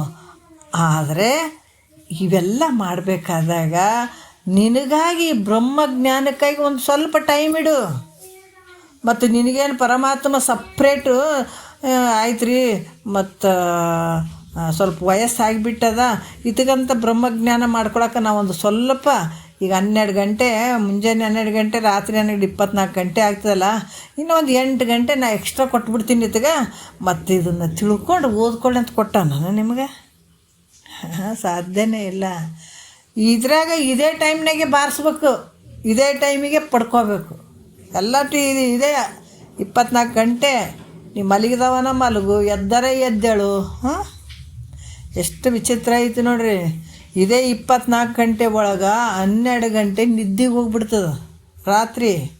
ಅದಕ್ಕೆ ಸಮ ಐತಿಲ್ಲಿ, ಹಗಲಿ ಸಮ ರಾತ್ರಿ ಸಮ. ಹಗಲಿ ಅನ್ನುವಂಥದ್ದು ಜ್ಞಾನ, ರಾತ್ರಿ ಅನ್ನುವಂಥದ್ದು ಅಜ್ಞಾನ ಅಲ್ಲ, ಎರಡೂ ಅದಾವಿಲ್ಲಿ ನಿನಗೆ. ಈ ಒಂದು ಹಗಲಿ ಆಗಲಿ ರಾತ್ರಿ ಆಗಲಿ, ನೀನು ಎಷ್ಟೊತ್ತಾದ್ರೆ ಹಗಲತ್ತು ಚಂದನ ಮಲಗು, ನಿನಗೆ ಬಿಟ್ಟದ್ದು, ರಾತ್ರಿ ಚಂದನ ಮಲಗು, ನಿನಗೆ ಬಿಟ್ಟದ್ದು. ಆಗಲಿ ಎಷ್ಟು ಓದ್ತಿದ್ದೀವಿ ಓದು, ಗುರುವಾಕ್ಯವನ್ನು ಕೇಳು, ಏನು ಪುಣ್ಯದ ಕೆಲಸಗಳನ್ನು ಮಾಡು, ದಾನ ಧರ್ಮ ಮಾಡು, ಎಲ್ಲಟು ಮಾಡು, ಅದು ನಿನಗೆ. ಮತ್ತು ರಾತ್ರಿ ಏಟತ್ತಂದ್ರೆ ಎದ್ದು ಕುಂತು ಇದನ್ನು ಮಾಡ್ತೀನಿ, ಇದನ್ನು ತಿಳ್ಕೊಳ್ತೀನಿ, ಗುರುವಾಕ್ಯವನ್ನು ಚಿಂತನೆ ಮಾಡ್ತೀನಿ, ಎಲ್ಲ ನಿನಗೆ ಬಿಟ್ಟಿದ್ದು. ಒಟ್ಟು ಏನು ಮಾಡ್ತಿದ್ದಿ ಮಾಡಪ್ಪ, 24 ಗಂಟೆ ಒಳಗೆ ನಿನಗೆ ಕೊಟ್ಟಿನಿ ನೋಡು, ನೀ ಏನು ಮಾಡ್ತಿ ಮಾಡಂತನದ. ಅದಕ್ಕೆ ಇವನು ಬರೇ ರಾತ್ರಿ ಮುಂಜಾನೆ ದುಡಿಯೋದಕ್ಕೆ, ಕೂಡು ತಂದು ಹಾಕೋದಕ್ಕೆ, ಹೆಂಡ್ತಿ ಮಕ್ಕಳು ಸಲುವಾಗಿ, ಇದಕ್ಕೆ ನೀನು ಮುಂಜಾನೆ ಎಲ್ಲ ಬಳಸ್ಕೊಂಡ್ಬಿಟ್ಟು ರಾತ್ರಿ ಇಷ್ಟೆಲ್ಲ ಮಾಡಿ ಸುಸ್ತಾಗಿರ್ತದೆ, ಮಲಗಿದಿ, ಗಡ್ದುಮ್ಮ ಮಲಗಿದಿ, ಮತ್ತು ಮುಂಜಾನೆ ಎದ್ದು ಮತ್ತು ಡ್ಯೂಟಿಗೆ ಹೋದಿ ಅಂದ್ರೆ ನಿನಗೆ ಸಮಯ ಎಲ್ಲಿ ಸಿಗ್ತದೆ ಹೇಳ? ಬರೀ ಇದನ್ನು ಮಾಡ್ಕೊತ ಕುಂತಿ, ಅದನ್ನು ಯಾವಾಗ ಪಡ್ಕೊಳ್ತಿ? ಅದಕ್ಕೆ ನಿನಗೆ ಜಾಣ ಅಂತಾರನ, ಮತ್ತು ಅದ್ರ ವಿರುದ್ಧ ಏನದ ಅದನ್ನು ತಿಳ್ಕೊಬೇಕಾಗ್ತದೆ. ಜಾಣ ಅನ್ನಂಗ್ಲಿತೆಗೆ, ಯಾಕಂದ್ರೆ ವ್ಯರ್ಥವಾಗಿ ತನ್ನ ಸಲುವಾಗಿ ಇದಕ್ಕಾಗಿ ಬಳಸ್ಕೊಂಡ್ಬಿಡ್ತಲ್ಲ ಅದು. ನಿದ್ರೆಗಾಗಿ, ಕೂಳು ನೀರಿಗಾಗಿ, ಇದು ಬದುಕೋದಕ್ಕಿದು ಸಾರ್ಥಕ ಜೀವನ ಅಂತಾರನ. ಜಾಣ ಅದಾವ ನೋಡ್ರಿ, ರೊಕ್ಕ ರೂಪಾಯಿ ಭಾಳ ಒಂದು ಸ್ವಲ್ಪ ಬರ್ತಿರ್ತಾವೆ, ಏನೋ ಒಂದು ಸ್ವಲ್ಪ ಬಿಸ್ನೆಸ್ ಮಾಡ್ತಿರ್ತಾರೆ, ಒಂದಿಷ್ಟು ಬರ್ತಿರ್ತದೆ. ಅವ್ರು ಏನು ಮಾಡ್ತಾರೆ, ಬಟ್ಟಿಗೆ ಒಂಚೂರು ಮಾಡ್ಕೋತಾರೆ. ಏನೇ ಆಗಲಿಪ್ಪ, ಈಗ ಒಂದು 500 ರೂಪಾಯಿದು ಬಟ್ಟೆ ತೊಗೊಳೋದ್ರಾಗ 100-200 ರೂಪಾಯಿದು ಬಟ್ಟೆ ತೊಗೊಳೋದು. ಮತ್ತು ಏನೇ ಒಂದು ಊಟ ಅದೆಲ್ಲ ಚೆನ್ನಾಗಿ ಮಾಡಿದ್ರು ಕೂಡ ಅದ್ರಾಗ ಒಂದು ಚೂರು ಬಚ್ಚಿಟ್ಕೊಳ್ಳೋದು, ಮಾಡ್ಕೊಂಡು ಆ ದುಡ್ಡೆಲ್ಲ ಶೇಖರಣೆ ಮಾಡ್ಕೊಳತ್ತಾನ, ಹೌದಿಲ್ಲ? ಮಾಡಿಕೊಂಡು ಏನೋ ಒಂದು ಎಕ್ಸ್ಟ್ರಾ ಹೊಲ ತೊಗೋತಾನ, ಅಥವಾ ಮನೆ ತೊಗೋತಾನ, ಅಥವಾ ಕಾರ್ ತೊಗೋತಾನೆ, ಏನೇನೋ ಒಂದು ಮಾಡ್ತಾನೆ. ಯಾಕಂದ್ರೆ ಅದಕ್ಕೆ ಬರುವಂಥ ದುಡ್ಡಿನ ಒಳಗೆ ಏಟು ಮಾಡ್ಬೇಕಂತ ಜಾಣತದಿಂದ ಅವನು ಬಚ್ಚಿಟ್ಟು ಅಂತ ಮಾಡ್ಕೊಂಡಿರ್ತಾನೆ. ಅದ್ರಂಗೆ ಇಲ್ಲಿ ಜಾಣನಾದಂಥವ ಸಮಯವನ್ನು ಹಂಗೆ ಉಪಯೋಗ ಮಾಡ್ಕೊತಾನತ್ತ, ಎಲ್ಲ ಬಳಸಿ ಬಿಡಂಗಿಲ್ಲ ಅಲ್ಲ. ಅವನಿಗೇನಾದ ಏನು ರೀ ಅದ್ರ ಕೈಯಾಗ ರೊಕ್ಕನೇ ನಿಂದ್ರಂಗಿಲ್ಲ, ಒಂದು ಪೈಸೆ ನಿಂದ್ರಂಗಿಲ್ಲ ರೀ, ಎಲ್ಲ ಹಾಳು ಮಾಡಿಬಿಡ್ತದ, ಮನಿನೇ ಹಾಳು ಮಾಡಿಬಿಡ್ತದೆ ರೀ. ಅದು ಎಂಥದ್ದು ರೀ ಅಂತ ಅಂತೀವಿಲ್ಲ. ಅದ್ರಂಗೆ ಮಹಾತ್ಮರು ನಮಗಂತಾರೆ, ಏನು ಮೂರ್ಖರದಾವ ಅವಕ್ಕೆ ಮನುಷ್ಯರು ಅಂತಾರೆ, ನಮಗಂತಾರೆ ಮಹಾತ್ಮರು ಅವಕ್ಕೆ ಮನುಷ್ಯರು ಅಂತಾರೆ. ನಾವು ದನಗಳು ಅನ್ನಬೇಕು, ಕತ್ತಿಗಳು ಅನ್ಬೇಕು ಅಂತಾರೆ ಅವರು. ಯಾಕಂದ್ರೆ ಬರೀ ಕೂಳಿಗೆ ಬದುಕಕ್ಕತ್ತೇವವು, ಮುಂಜಾನೆ ಎದ್ದುಗಳನ್ನು ದುಡಿತಾವ, ಅವು ತಂದು ಹಾಕ್ತಾವ, ಅದಕ್ಕಾಗಿ ದಣಕತ್ತಾವ, ರಾತ್ರಿ ಬೀಳ್ತಾವೆ, ಮತ್ತು ಮುಂಜಾನೆ ಹೋಗ್ತಾವೆ, ಹೀಗೆ ದಿವಸಗಳನ್ನು ಕಳೆದು ಬಿಡ್ತಾವ. ಅದಕ್ಕೆ ಜಾಣ ಆದವ ಏನು ಮಾಡ್ತಾನಪ್ಪ ಅಂದ್ರೆ ಸಮಯವನ್ನು ತನಗಾಗಿ ಒಂದು ಸ್ವಲ್ಪ ಬಚ್ಚಿಟ್ಕೋತಾನತ್ತ. ದುಡಿತಾನ, ಹೆಂಡತಿ ಮಕ್ಕಳಿಗೂ ತಂದಾಕ್ತಾನ, ತಾನು ನಿದ್ರೆನೂ ಮಾಡ್ತಾನ. ಇಷ್ಟು ಸಮಯದೊಳಗೆ ಒಂದು ಸ್ವಲ್ಪ ಸಮಯವನ್ನು ಬಳಸ್ಕೊಂಡು ಜಾಣ ಆಗ್ತಾನೆ ನೋಡ್ರಿ. ಸಮಯವನ್ನು ಸ್ವಲ್ಪ ಇಟ್ಕೊಂಡು ಗುರುವಾಕ್ಯವನ್ನು ಕೇಳ್ಕೊಂಡು ಚಿಂತನೆ ಮಂತನೆ ಮಾಡ್ತಾನತ್ತ. ಅದಕ್ಕೆ ಜಾಣ ಅಂತ ಹೇಳ್ತಾರೆ ನೋಡ್ರಿ. ಆ ರೀತಿ ಕೂಡ ಜಾಣ ಅಂತ ಹೇಳ್ತಾರೆ. ಕೇಳಿ ಗುರುವಾಕ್ಯವನ್ನು ಹಿಂಗೆ ಕೇಳಿ ಆ ಪ್ರಕಾರ ನಡ್ಕೊಳ್ಳುವಂಥದ್ದು ಭಾಳ ಮುಖ್ಯವಾಗಿರ್ತದೆ. ಅದಕ್ಕೆ ಈ ಅರಿವು ಅನ್ನುವಂಥದ್ದು ಏನೈತಂದ್ರೆ, ಶರೀರದಲ್ಲಿ ಸ್ವಯಂ ಪ್ರಕಾಶ ಸಾಕ್ಷಿಯಾಗಿರುವಂಥ ಪ್ರತ್ಯೇಕಾತ್ಮ ಸ್ವರೂಪವೇ ಅರಿವೈತೆ. ಮತ್ತು ಅದೇನೈತಿ ವಿದ್ಯೆ, ಆ ಅರಿವೇ ವಿದ್ಯೆ ಅಂದ್ರೆ ಬ್ರಹ್ಮವಿದ್ಯೆ, ಅದು ಬ್ರಹ್ಮಜ್ಞಾನ. ಬ್ರಹ್ಮ ದೈವ ಅಂದ್ರೆ ಏನು? ಬ್ರಹ್ಮಜ್ಞಾನ. ವಿದ್ಯೆ ಅಂದ್ರೇ ಬ್ರಹ್ಮಜ್ಞಾನ. ಮತ್ತಿಲ್ಲಿ ಅಂದ್ರೆ ವೇದ ರೂಪಾಗಿಯೂ, ಅದು ಅಂದರೆ ವಿದ್ಯೆ ಅಂದ್ರೇ ವೇದ ರೂಪ ಅಂದರೆ ಜ್ಞಾನ ರೂಪಾಗಿಯೂ. ಮತ್ತು ದೇವರಾಗಿ ಅಂದ್ರೆ ದೈವ. ದೈವ ಐತಲ್ಲ, ದೈವ ದೇವರು ಎರಡು ಒಂದೇ. ಅದಕ್ಕೆ ದೈವ ರೂಪ ಆಗಿರುವಂಥದ್ದು ನಿನ್ನ ಅರಿವೇ. ನಮ್ಮನೆಗೆ ನಮ ಅಂತೀವಲ್ಲ, ದೇವರು ದಿಂಡ್ರ ಅಂತೇಳಿ ನೋಡ್ರಿ. ಈ ವಿಚಾರಗಳು ಯಾರಿಗೆ ಸಿಗ್ತಾವ ಅವ್ರು ಭಾಳ ಪುಣ್ಯಾತ್ಮರು. ಎಲ್ಲಿ ಸಿಗಂಗಿಲ್ಲ ವಿಷಯಗಳು. ಎಲ್ಲ ನೀವು ಕೇಳೋರು ಅಧಿಕಾರಿಗಳು ಅದೀರಿ. ಅದಕ್ಕೆ ಯಾವ ಮುಚ್ಚಿಡುವಂಥ ವಿಷಯಗಳು ಮಾಡಬಾರ್ದು. ತಿಳ್ಕೊಂಡ್ರಿ ನೀವು ಧನ್ಯರಾಗ್ರಿ. ನಮಗೆ ಬಸವಾನಂದರು ಕುಂತು ಪಾಪ 90 ವರ್ಷ ವಯಸ್ಸಾದಂಥವ್ರು ನಮಗೆ ಪ್ರತಿನಿತ್ಯ ಹೇಳಿದ್ರವರು. ಹೇಳಿದದಕ್ಕೆ ನಾವು ತಿಳ್ಕೊಂಡಿವಿ. ಅದ್ರಂಗೆ ಅವ್ರ ವಾಕ್ಯಗಳು ನಮಗೂ ಬಡ್ದಿದ್ದಾವ, ನಿಮಗೂ ಗೊತ್ತಾಗಲಿ ಅನ್ನುವಂಥ ಅವರೇ ನುಡಿಸ್ತಾ ಇದ್ದಾರೆ. ಯಾರು? ನೀವು ಪುಣ್ಯಾತ್ಮರು ಅದೀರಿ ನೀವು. ಅದಕ್ಕೆ ಅವರೇ ಈ ವಿಚಾರಗಳನ್ನು ನಿಮ್ಗೆ ಹೇಳ್ತಾ ಇದ್ದಾರಂತ ತಿಳ್ಕೊಳ್ಬೇಕು. ಇಲ್ಲಾಂದರೆ ಎಲ್ಲೂ ಸಿಗಂಗಿಲ್ಲ ಇಂಥ ವಿಚಾರಗಳು. ಏನು ಹೇಳ್ತಾರ, ನೀನು ದೇವರು ದಿಂಡ್ರು ಅಂತ ಮನೆಯಾಗ ಹೇಳ್ತೀಯಲ್ಲ, ಅದು ಯಾರ ರೂಪ? ಅದು ನಿನ್ನ ಅರಿವಿನ ರೂಪನೇ. ದೈವ ಕೂಡ ಅರಿವಿನ ರೂಪನೇ ಅದು. ಅದಕ್ಕೆ ವಿದ್ಯೆ ವೇದ ರೂಪ ಆಗಿರುವಂಥದ್ದು, ದೇವರಾಗಿರುವಂಥದ್ದು, ಮತ್ತು ಅದೇ ಅರಿವು. ಎಷ್ಟು ಅದ್ಭುತ ಅದು ನೋಡ್ರಿ, ಭಾಳ ಅದ್ಭುತವಾದಂಥ ವಿಚಾರಗಳಿವು. ಮತ್ತೆಲ್ಲ ಒಂದು ಇಟ್ಟು ಹೇಳ್ಬಿಟ್ಟು ಮತ್ತು ಪುರಾಣ ಹೇಳಿದ್ರೆ ಏನು ಮಾಡ್ತಾರೆ, ಒಂದೇ ವಿಷಯ ತೊಗೋತಾರೆ, ಕತೆ ಹೇಳಿ ಜೈ ಅಂತ ಅಂದ್ಬಿಡ್ತಾರೆ. ಹೌದಲ್ಲ? ಇದು ಹಾಗಲ್ಲ. ಇದು ಜನ್ಮವನ್ನು ಸಾರ್ಥಕ ಮಾಡುವಂಥ ವಿಚಾರಗಳಿವು, ಎಲ್ಲೂ ಸಿಗಂಗಿಲ್ಲಿವು. ಅದಕ್ಕೆ ಇಲ್ಲಿ ಏನು ಹೇಳ್ತಾರ, ಇದೇ ಅರಿವು ಏನಾಗ್ತದಂತಂದ್ರೆ ನೋಡ್ರಿ ಎಷ್ಟು ಅದ್ಭುತ ಹೇಳ್ತಾರ. ಇದೇ ಅರಿವು ವಿದ್ಯೆನೂ ಐತೆ, ಬ್ರಹ್ಮ ವಿದ್ಯೆನೂ ಅದಿದೆ, ದೈವನೂ ಐತೆ. ಮತ್ತು ಇದೇ ಅರಿವು ಗುರು, ಒಂದು ಅರಿವಿನ ರೂಪನೇ ಗುರು. ಎಂಥ ಗುರು? ನಮ್ಮೊಳಗಡೆ ಏನು ಅರಿವು ಐತಲ್ಲ, ವಿಶೇಷ ಅರಿವೇನು ಐತಲ್ಲ, ಅರಿವಿನ ರೂಪನೇ ಸದ್ಗುರುನಾಥ. ಈ ರೀತಿಯಾಗಿ ತಿಳ್ಕೊಳ್ಳುವಂಥದ್ದು ಭಾಳ ಮುಖ್ಯ. ನನ್ನ ಸ್ವರೂಪ, ಅರಿವಿನ ಸ್ವರೂಪನೇ ಸದ್ಗುರುನಾಥಾಗಿ ಕಾಣ್ತಾ ಇದ್ದಾನ ಅಂತ ತಿಳ್ಕೊಳ್ಳುವಂಥದ್ದು. ಅದರಿಂದ ಅರಿವಿಗೆ ವೇದ ಹೆಸರು, ವೇದ ಅಂತ ಹೆಸರು ಬಂದದ ಅರಿವಿಗೆ. ಅಥವಾ 4 ವೇದದ ವಾಕ್ಯಗಳು ಅರಿವನ್ನೇ ಕೊಂಡಾಡ್ತಾ ಇದ್ದಾವ. ನೋಡಿರಿ ಎಂಥ ಒಂದು ಶಕ್ತಿ ಐತೆ. ಈ 4 ವೇದ ಅದಾವಲ್ಲ, ಋಗ್ವೇದ, ಯಜುರ್ವೇದ, ಅಥರ್ವಣ ವೇದ, ಸಾಮವೇದ ಅಂತೇನು ಅದಾವಲ್ಲ, 4 ವೇದಗಳೆಲ್ಲ ಇದ್ರಾಗ ಎಷ್ಟು ವಾಕ್ಯಗಳು ತುಂಬಿ ಹೋದಿಲ್ಲ. ಆದರೆ ಏನು ಉದ್ದೇಶಪ್ಪ? ನದಿ ಯಾವಾಗ ಹರಿತಾ ಬರ್ತದ, ಅದು ಏನು ಉದ್ದೇಶದಿಂದ ಹರಿಯಾಕತ್ತಿದ್ರಿ ಬಡ್ದಾಡ್ಯದ ಬೇಕಲ್ಲ ನಮ್ಗೆ? ಹೌದಲ್ಲ? ಅದು ನದಿ ರಭಸವಾಗಿ ಹರಿತಾ ಇದೆ ಅಂತಂದರೆ ಯಾವ ಉದ್ದೇಶದಿಂದ? ಸಮುದ್ರವನ್ನು ಸೇರ್ಬೇಕನ್ನುವಂಥ ಒಂದು ಉದ್ದೇಶ ಇಟ್ಕೊಂಡು ಹರಿತಾ ಇದೆ ಅದು. ಅದ್ರಂಗೆ ಇಲ್ಲಿ ಕೂಡ ಏನು ಹೇಳ್ತಾರ, ಈ 4 ವೇದಗಳಲ್ಲಿ ಹೇಳಿದಂಥ ವಾಕ್ಯಗಳೇನು ಅದಾವ, ಇವೆಲ್ಲ ಯಾರನ್ನು ಕುರಿತು ಕೊಂಡಾಡೋಕೆ ಇಷ್ಟೆಲ್ಲ ಬಂದಾವ, ಇಷ್ಟು ಅಕ್ಷರಗಳು, ಇಷ್ಟು ಉಪನಿಷತ್ತುಗಳಲ್ಲಿ ಹೇಳಿದಂಥ ವಿಚಾರಗಳು, ಶ್ರುತಿ ವಿಚಾರಗಳು, ಪ್ರಮಾಣಗಳು, ಇವೆಲ್ಲ ಏನು ಕತಿ ಅಂದ್ರೆ ಅರಿವನ್ನು ಕೊಂಡಾಡೋಕ್ಕೆ ಇವೆಲ್ಲ ಬಂದಿರುವಂಥದ್ದು. ಅರ್ಥ ಆಯ್ತಲ್ಲ? ಈ ಅರಿವನ್ನು ಕೊಂಡಾಡುವಂಥವೇ ಅದಾವವು. ಆದ್ದರಿಂದ ಅರಿವು ಹೆಂಗದ, ಈ ಅರಿವೇ ವೇದ ರೂಪ ಆಗ್ಯದ, ಜ್ಞಾನ ರೂಪ ಆಗ್ಯದ, ಬ್ರಹ್ಮ ರೂಪ ಆಗ್ಯದ, ಪರಮಾತ್ಮನ ರೂಪ ಆಗ್ಯದ, ಮನುಷ್ಯರ ರೂಪ ಆಗ್ಯದ, ದೇವ್ರ ರೂಪ ಆಗ್ಯದ. ಇದೇ ಅರಿವೇ. ಅರ್ಥ ಆಯ್ತಲ್ಲ? ಅದಕ್ಕೆ ಈ ಸರ್ವಜ್ಞತ್ವ, ಸರ್ವಕರ್ತೃತ್ವ ಕೂಡಿದವನು ಈಶ್ವರ. ಈ ರೀತಿಯಾಗಿ ಎಲ್ಲಕ್ಕೂ ಕಾರಣ ಆಗಿರುವಂಥದ್ದು ಇದೇ ಅರಿವು. ಇದೇ ಎಲ್ಲನೂ ಹೇಳಿಸ್ಕೊಳ್ಳುವಂಥದ್ದು. ಇದೇ ಅರಿವೇ ಬ್ರಹ್ಮನಾಗಿ ತೋರ್ತದ, ವಿಷ್ಣುವಾಗಿ ತೋರ್ತದ, ರುದ್ರನಾಗಿ ತೋರ್ತದ, ಎಲ್ಲ ರೂಪಾಗಿ ತೋರುವಂಥದ್ದು ಇದೇ ಅರಿವು. ಮತ್ತು ಇಲ್ಲಿ ಕೂಡ ಏನು ಹೇಳ್ತಾರೆ, ಕುಲಾಲನು ಘಟಜ್ಞಾನವಾದ ಮೇಲೆ ಘಟವನ್ನು ಮಾಡಿದಂತೆ. ಯಾಕಂದ್ರೆ ಒಬ್ಬ ಕುಂಬಾರಿಗೆ ಗಡಿಗೆ ಹೆಂಗೆ ಮಾಡ್ಬೇಕಂತ ಆತನ ಮನಸ್ಸಿನಾಗ ಬಂದಾಗ ಆತ ಗಡಿಗೆ ಮಾಡ್ತಾನೆ. ಹೌದಿಲ್ಲ? ಅದು ಜ್ಞಾನನೇ ಇರಲಿ ಅಂದ್ರೆ ಮಾಡೋಕ್ಕೆ ಹೋಗ್ತಾನೆ ಆತ? ಸಾಧ್ಯನೇ ಇಲ್ಲ. ಅದು ಜ್ಞಾನ ಆದ ನಂತರನೇ, ಘಟದ ಜ್ಞಾನ ಆತನ ಮನಸ್ಸಿನಾಗ ಬಂದಾಗ, ಓ ಗಡಿಗೆ ಈ ಥರ ಮಾಡ್ಬೇಕಪ್ಪ ಅಂತ ಮಾಡ್ತಾನಂತ. ಅದೇ ರೀತಿ ಕೂಡ ಈಶ್ವರನಾದರೂ ಸೃಷ್ಟಿಯ ಜ್ಞಾನ ಉಳ್ಳವನಾಗಿ ಸೃಷ್ಟಿಯನ್ನು ಮಾಡಿದಾನ. ಈಶ್ವರನಿಗೇನೋ ಸೃಷ್ಟಿ ಇದೇ ರೀತಿ ಮಾಡ್ಬೇಕಂತ ಅದು ಸಂಕಲ್ಪ ಆಯಿತು, ಅದೇ ಪ್ರಕಾರ ಮಾಡಿದ. ಯಾಕಂದ್ರೆ ಮತ್ತು ಈಶ್ವರನಲ್ಲಿ ಸರ್ವಜ್ಞತ್ವ ರೂಪದಿಂದ ಐತೆಲ್ಲ. ಏನೈತೆ ಅದು? ಎಲ್ಲವನ್ನು ಬಲ್ಲಂತ ತಿಳಿಯುವಂಥದ್ದು. ಸರ್ವಜ್ಞತ್ವ ಅಂದರೆ ಏನು? ಎಲ್ಲವನ್ನು ತಿಳಿಯುವಂಥದ್ದು, ಎಲ್ಲವನ್ನು ಬಲ್ಲಂಥದ್ದು.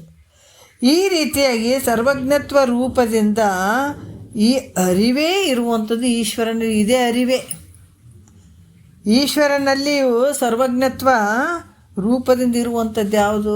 ಇದೇ ಅರಿವೇ ಇರ್ತದೆ. ಅದರಿಂದ ಅರಿವು ಹೆಂಗದಂದ್ರೆ ಈಶ್ವರ ರೂಪ ಆಗ್ಯದ. ಅರಿವೇ ಈಶ್ವರ ರೂಪ. ಒಂದು ವೇಳೆ ಈಶ್ವರನಲ್ಲಿ ಅರಿವಿಲ್ಲದೆ ಹೋದ್ರೆ, ಅಲ್ಲಪ್ಪ, ಒಂದು ವೇಳೆ ಈಶ್ವರನಲ್ಲಿ ಅರಿವಿಲ್ಲಪ್ಪ ಅಂತ ಏನಾದರೂ ಅರಿವಿಲ್ಲದೆ ಹೋದರೆ ಏನಾಗ್ತಿತ್ತಂದ್ರೆ ಜಡನಾಗಿ ಸರ್ವಜ್ಞತ್ವ ಹೀನನಾಗ್ಬೇಕು. ಯಾಕಂದರೆ ಎಲ್ಲನೂ ತಿಳಿಯೋಕೆ ಆಗ್ತಿರ್ಲಿಲ್ಲ ಆತಗೆ. ಎಲ್ಲ ಬಲ್ಲವನ ಆಗ್ತಿರಲಿಲ್ಲ, ಎಲ್ಲ ಕಡೆ ಇರುವಂಥವನ್ನ ಆಗ್ತಿರಲಿಲ್ಲ. ಅರಿವಿಲ್ಲದೆ ಹೋದಾಗ ಸರ್ವಜ್ಞ ಹೀನನಾಗಬೇಕಾಗ್ತಿತ್ತು. ಸೃಷ್ಟಿ ಮಾಡೋಕ್ಕೆ ಬರ್ತಿತ್ತೇನಂದ್ರೆ ಅಸಂಭವ ಆಗಿಬಿಡ್ತದೆ. ಸೃಷ್ಟಿ ಮಾಡೋಕ್ಕೆ ಅಲ್ಲಿ ಆಗ್ತಿರಲಿಲ್ಲ. ಅದರಿಂದ ಈಶ್ವರನಲ್ಲಿರುವಂಥ ಈಶ್ವರ ರೂಪ ಕೂಡ ಹೆಂಗೈತಪ್ಪ ಅಂದ್ರೆ ಅರಿವಿಂದೇ ಅದನ್ನು ಅರಿವಿನ ಸ್ವರೂಪನೇ ಆಗಿರುವಂಥದ್ದು, ಭಿನ್ನ ಅಲ್ಲ ಅಂತ ತಿಳ್ಕೊಳ್ಬೇಕಾಗ್ತದೆ. ಮತ್ತು ಇದ್ರಂಗೆ ಗುರು ರೂಪ ಆದರೂ ಕೂಡ ಟೈಮ್ ಆಗ್ಯದ ನೋಡೋಣ. ಅದಕ್ಕೆ ಪ್ರತ್ಯೇಗಾತ್ಮ ಸ್ವರೂಪ ಆದಂಥ ಈಶ್ವರನು ನಮ್ಮ ಪ್ರತ್ಯೇಗಾತ್ಮ ಸ್ವರೂಪ ಅರಿವೇ ಆಗಿರೋದು. ಇದೇ ಈಶ್ವರನೇ ನಮ್ಮ ಶರೀರದಲ್ಲಿ ಪ್ರತ್ಯೇಗಾತ್ಮ ಸ್ವರೂಪದಿಂದ ಇರುವಂಥದ್ದು. ಇದೇ ಅರಿವು. ಈಶ್ವರನಾಗಿಯೂ ಪ್ರತ್ಯೇಗಾತ್ಮನಾಗಿಯೂ ಎಲ್ಲ ರೀತಿಯಾಗಿ ತೋರುವಂಥದ್ದು ನಿನ್ನಲ್ಲಿರುವಂಥ ಅರಿವೇ ಮುಖ್ಯವಾಗಿರುವಂಥದ್ದು ಅಂತ ಹೇಳ್ತಾರೆ. ಇದು ಮತ್ತು ಇದನ್ನು ಹಿಡ್ಕೊಂಡು ಭಾಳ ಅದ್ಭುತ ಅದು. ಬಡ ಬಡ ಬಡ ಬಡ ಮುಗಿಸಿಬಿಡ್ಬೇಕಂತ ಅನ್ನುವಂಥದ್ದಲ್ಲ, ಭಾಳ ಮುಖ್ಯವಾದಂಥ ವಿಚಾರಗಳು ಅದಾವ. ಅಷ್ಟೇ ನೀವು ಶ್ರದ್ಧೆಯಿಂದ ಯಾರು ಕೇಳ್ತೀರಿ. ಯಾಕಂದ್ರೆ ಪದೇ ಪದೇ ಬೀಸುವಂಥದ್ದಲ್ಲ. ರಾಶಿ ಮಾಡ್ಬೇಕಾದ್ರೆ ಗಾಳಿ ಪದೇ ಪದೇ ಬೀಸ್ತದೇನಂದ್ರಲ್ಲ, ಬೀಸಿ ಗಪ್ಪಾಗಿಬಿಡ್ತದೆ ಕೆಲವು ಸಲ ಯಾವಾಗ ಬೀಸ್ತದೆ ಹೇಳೋಕ್ಕಾಗಂಗಿಲ್ಲ. ಹಾಗಾಗಿ ವಿಚಾರಗಳು ನಮ್ಮ ಪುಣ್ಯದ ಬಲದಿಂದ ಇಂಥ ಒಂದು ಗಾಳಿ ಬೀಸಿದಾಗ ತೂರಿಕೊಳ್ಳಿರೋ ಅಂತಾರಲ್ಲ, ಹಂಗೆ ತೂರ್ಕೊಂಡು ಅಲ್ಲಿ ಜಾಸ್ತಿ ರಾಶಿ ಮಾಡಿ ಇಟ್ಕೊಂಡು ಕುಂತ್ರೆ ಜೀವನ ಸಾರ್ಥಕ ಆಗಿಬಿಡ್ತದೆ. ಅದನ್ನು ಕುಂತಾಗ ನಿಂತಾಗ ತಿನ್ಕೊಂತ ಬಳಸ್ಕೊಂತ ಇರ್ಬೋದು ಮುಂದಾದರೂ ಕೂಡ. ಅಷ್ಟು ಅದ್ಭುತ ವಿಚಾರಗಳು ಅದಾವೆ. ನೀವೆಲ್ಲ ಪುಣ್ಯ ಮಾಡಿರಿ, ಪುಣ್ಯಾತ್ಮರಿಗೆ ಸಿಗುವಂಥದ್ದು ಈ ವಿಚಾರಗಳು. ಅಷ್ಟೇ ಶ್ರದ್ಧೆಯಿಂದ ಸ್ವಲ್ಪ ಒಂದು ಏನು ತಿಳಿಯವಲ್ದ್ರಿ ಅಂತಂದ್ರೆ ಒಂದು 50 ಒಂದು ಶಬ್ದಗಳದಾಗ ಒಂದು 4 ಶಬ್ದ, ಒಂದು 2 ಶಬ್ದ ತಿಳಿದ್ರೂ ಸಾರ್ಥಕ ಆಗ್ತದೆ ದಿವ್ಸಕ್ಕೆ. ಅಷ್ಟು ತಿಳ್ಕೊಂಡ್ರೂ ಸಾರ್ಥಕ ಆಗ್ತದೆ ಜೀವನ. ಮತ್ತೆ ನೋಡೋಣ ಮುಂದಿನ ವಿಚಾರ ನಾಳೆ. ಒಂದೆರಡು ಮಾತು ಗುರುಗಳ ಪಾದಕ್ಕೆ ಅರ್ಪಿಸಿ ಹರವು.